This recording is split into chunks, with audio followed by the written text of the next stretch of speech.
দরদ সিনেমা নিয়ে খেলতে বসেছে অনন্য মামুন। গতকাল প্রকাশ পেয়েছে দরদের অফিসিয়াল টিজার। তারপর থেকেই দরদ নিয়ে প্রচুর আলোচনা শুরু হয়েছে। দরদের টিজারে শাকিব খানকে নতুনভাবে ভেঙেছে অনন্য মামুন, নতুনভাবে প্রেজেন্ট করা হয়েছে শাকিব খানকে।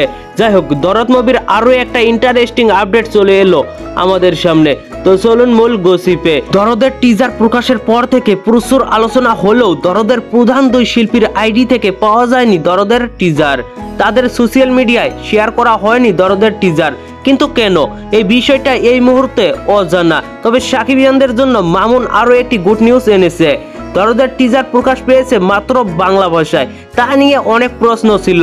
দরদ প্যান ইন্ডিয়ান মুভি, কিন্তু টিজার কেন শুধু বাংলায়? এই প্রশ্নের উত্তর মিলল অনন্য মামুনের কাছ থেকে। মামুন রিসেন্ট এক পোস্টে জানায়, আগামী সপ্তাহ থেকে শুরু হবে দরদের অন্য ভাষার প্রমোশন, থাকবে অনেক নতুন চমক।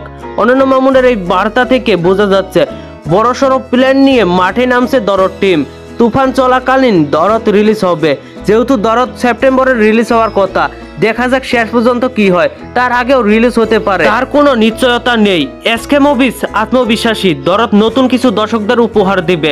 সাকিবের ক্যারিয়ারের প্লাস পয়েন্ট হবে, যেমন প্লাস পয়েন্ট ছিল শিকারী।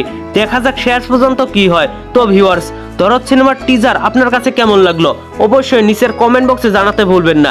আর ভিডিওটি ভালো লাগলে একটি লাইক দিয়ে বন্ধুদের মাঝে বেশি বেশি করে শেয়ার করুন। ধন্যবাদ পুরো ভিডিওটির সঙ্গে থাকার জন্য।